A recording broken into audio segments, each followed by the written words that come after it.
देशको अर्थतन्त्र असहज अवस्थाबाट गुज्रिरहेको बेला नेकपा एमालेको नेतृत्वमा सरकार बनेपछि जहिले पनि राम्रा कामहरू भएका छन्। 51 सालमा मनमोहन अधिकारीजीको नेतृत्वमा सरकार बन्यो, त्यो अत्यन्त लोकप्रिय सरकार बन्यो।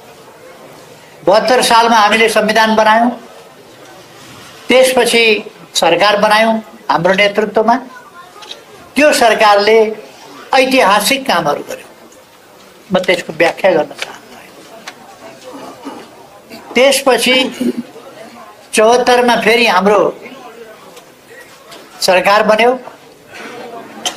त्यस सरकारले असाधारण दृष्टिकोणहरू प्रस्तुत गर्यो र तिनको कार्यान्वयन गर्दै गयो।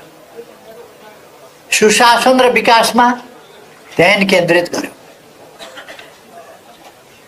सुशासनको क्षेत्रमा धेरै कामहरू भए। विकासको क्षेत्रमा नयाँ नयाँ मोडल, नयाँ नयाँ तरिका र चिन्तनहरूका साथ हामी अगाडि बढ्यौँ।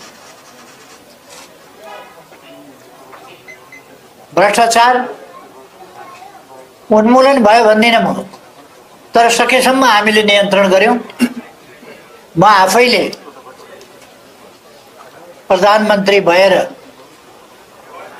सरकारमा लिड गर्न गएकै दिन म आफू भ्रष्टाचार गर्दिनँ, अरूलाई पनि गर्न दिन्न भन्ने एउटा नारा लगाएँ र त्यो अहिलेसम्म कायम छ। म आफू पनि भ्रष्टाचार मैले गरिनँ, आफूले पनि गरिनँ, अरूलाई पनि सकेसम्म गर्न दिइनँ।